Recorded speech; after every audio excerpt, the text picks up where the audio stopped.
Bonjour à toutes et à tous et bienvenue dans Eleven Gazette. Vous pensiez peut-être avoir tout vu dans le foot belge. C'était sans compter sur l'action menée ce samedi par les ultras du Sporting de Charleroi qui ont marqué leur mécontentement suite à cette triste fin de saison pour les Zèbres. Le bilan est en effet catastrophique, une seule victoire lors des 16 dernières rencontres.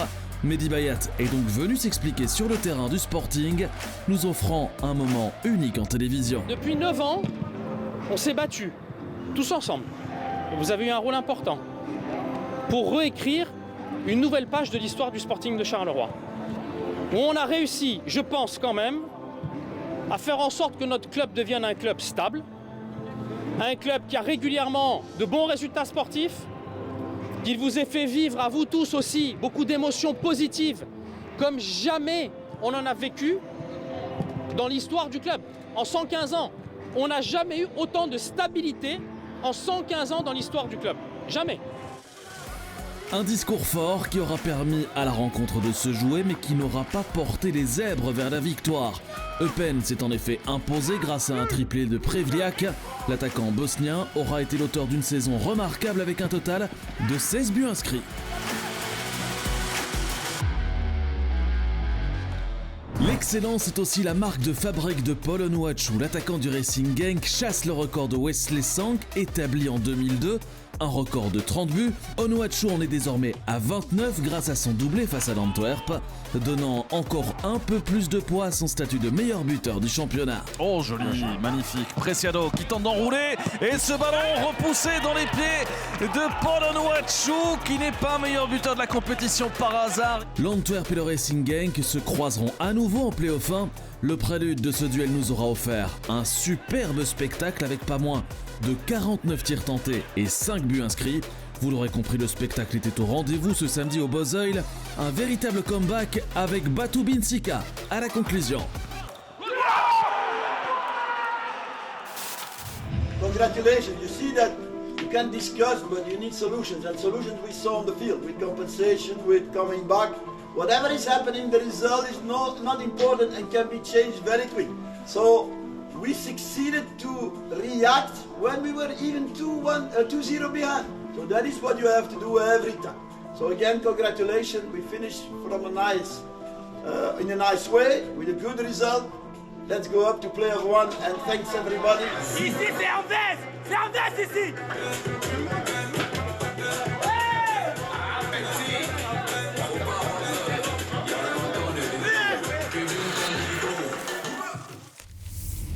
Qui accompagnera l'Antwerp Genk et le club de Bruges en play-off 1, Anderlecht ou Ostende? La réponse avec Kevin Jonker.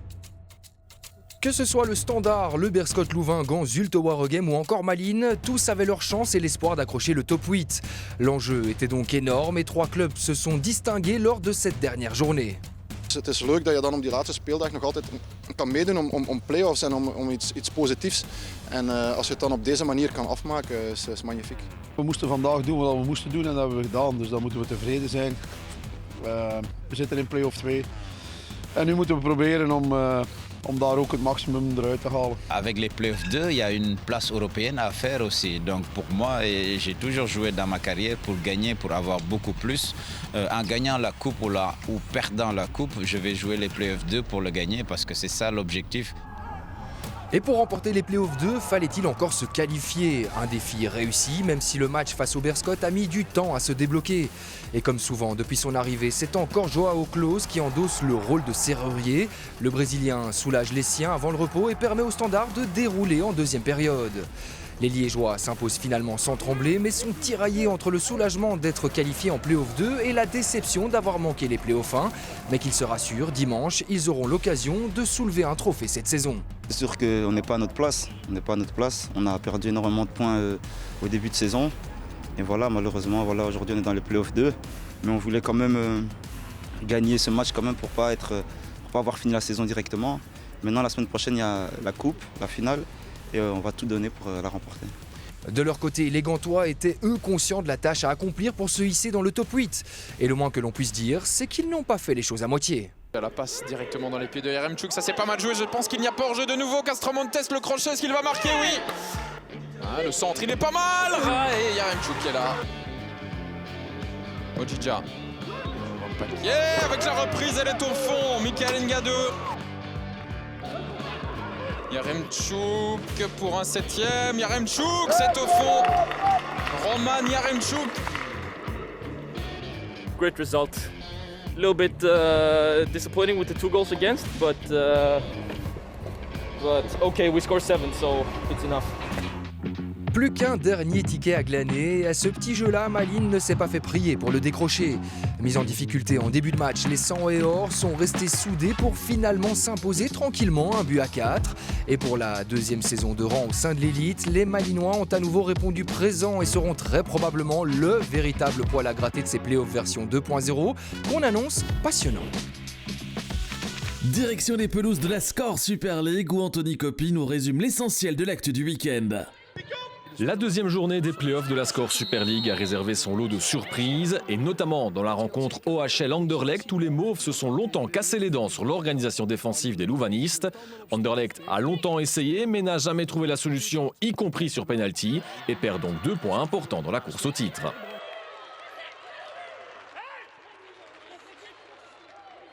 On sait qu'à partir du moment où les playoffs sont en route, que tous les matchs seront très difficiles.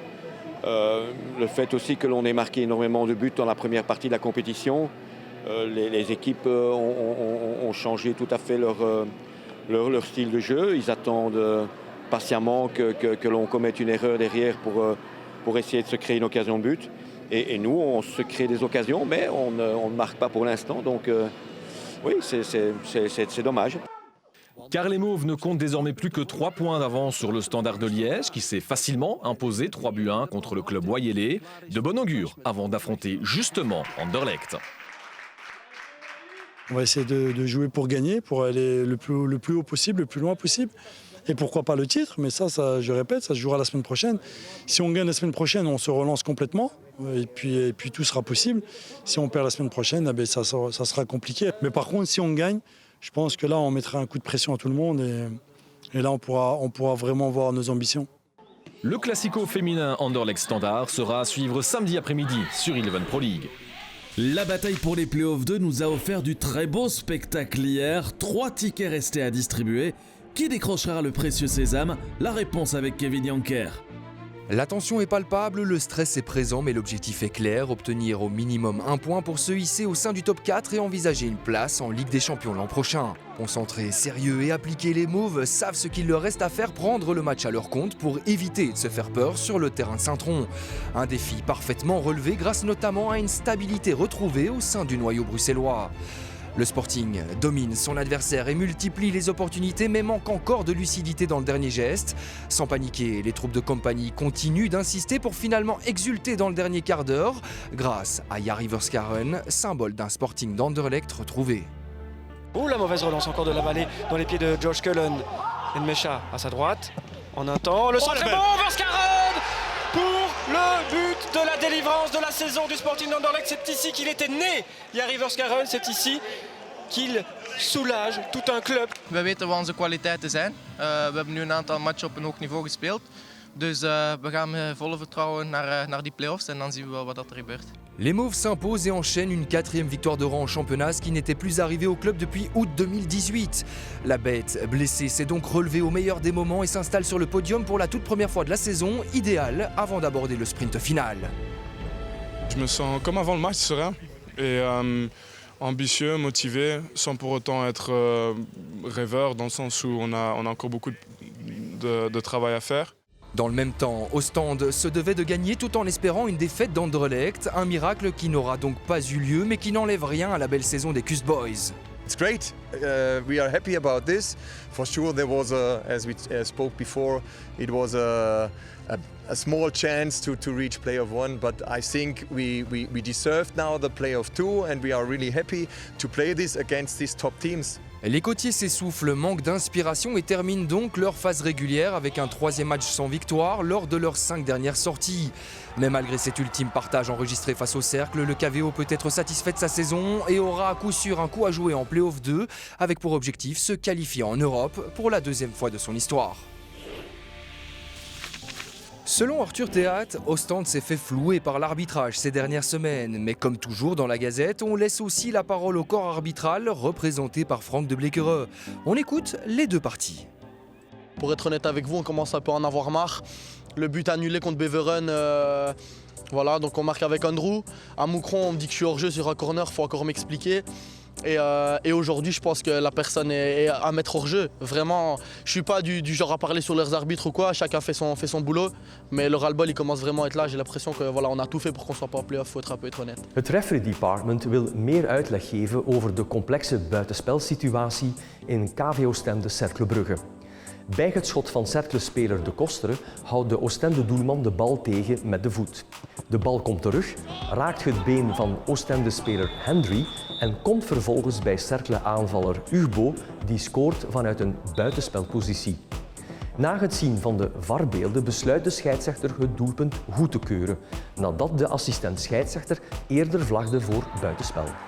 De complexiteit van deze situatie zit bij het raken van de bal door de Oostende-verdediger. Omdat de bal per ongeluk de Oostende-verdediger raakt en de bal dus niet bewust speelt, moet het doelpunt afgekeurd worden. We spreken hier van een deflection en dan blijft de buitenspelpositie van de Cercle-aanvaller van kracht. Indien de Oostende-verdediger de bal bewust had gespeeld, dan zou het doelpunt wel toegekend worden. Het verschil zit dus in het al dan niet bewust spelen van de bal door de verdediger. En bij deze situatie wordt de bal niet bewust geraakt door Oostende-speler Hendry en daardoor moet het doelpunt afgekeurd worden voor buitenspel. Petit détour à présent par la Division 1B où tous les verdicts étaient tombés le week-end dernier. Le Métallo d'or était encore à décerner à Georges Mikotadze contre le Lierse. Il est l'homme du match mais ne parvient toutefois pas à marquer. Le score restera nul et vierge, 0-0 score final. Le carton du week-end, il faut aller le chercher au stade Edmond Martens où le Mel s'en est donné à cœur joie. Victoire 2-5 des Limbourgeois avec notamment un triplé pour Kevin Kiss. Ça valait bien un petit détour par notre micro.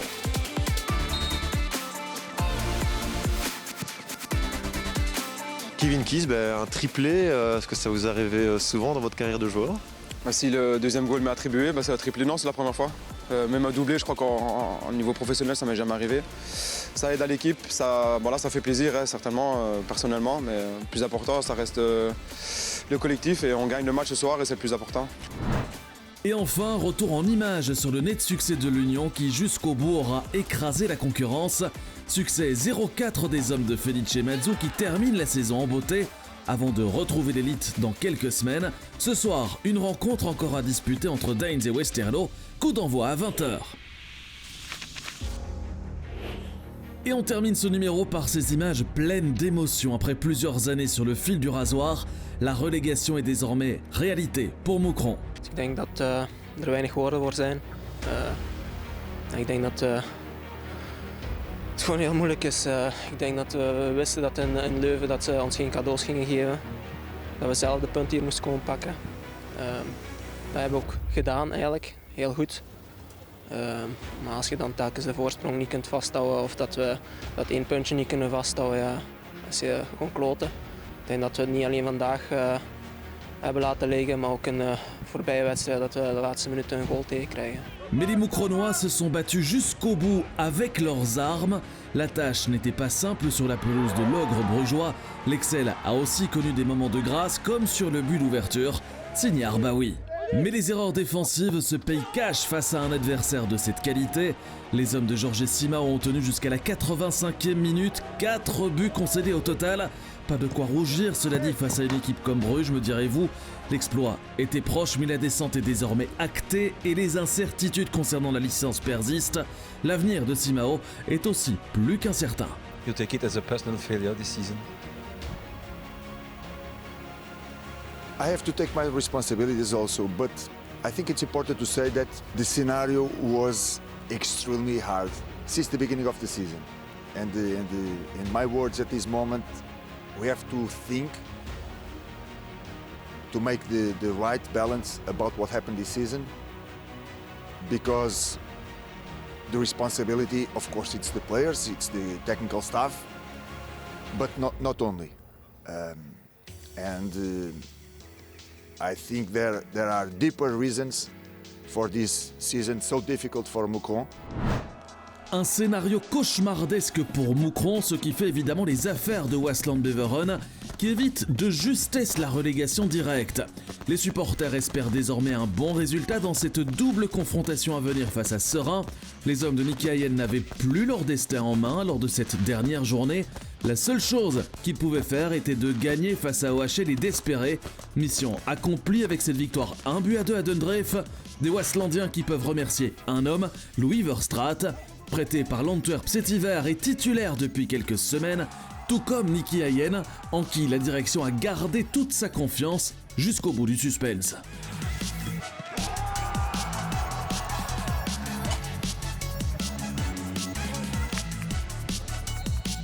Ja, de explosie van taferelen na de wedstrijd spreken boekdelen. En ik ben ontzettend fier op de jongens en wat ze vandaag gebracht hebben. Ik zeg, we zijn 3 dagen op teambuilding geweest. Die jongens waren mee, die waren enthousiast, die waren gretig. En met datzelfde hart moesten we vandaag spelen. En dat hebben ze 95 minuten gedaan. Dus nee, ik ben super fier op hetgeen wat zij bereikt hebben, want ze hebben er allemaal samen voor gevochten. Avant de nous quitter, petit coup d'œil sur les différents tableaux. Les Champions Playoffs se disputeront donc entre le Club de Bruges, largement en tête, l'Antwerp Genk et Anderlecht. Les Europe Playoffs se joueront entre Ostende, le Standard, Gand et Malines. Pour tous les autres, les vacances approchent à grands pas, sauf pour Waasland et Seraing. On se retrouve le 3 mai prochain pour le sprint final, débriefé bien sûr dans Eleven Gazette. Ciao!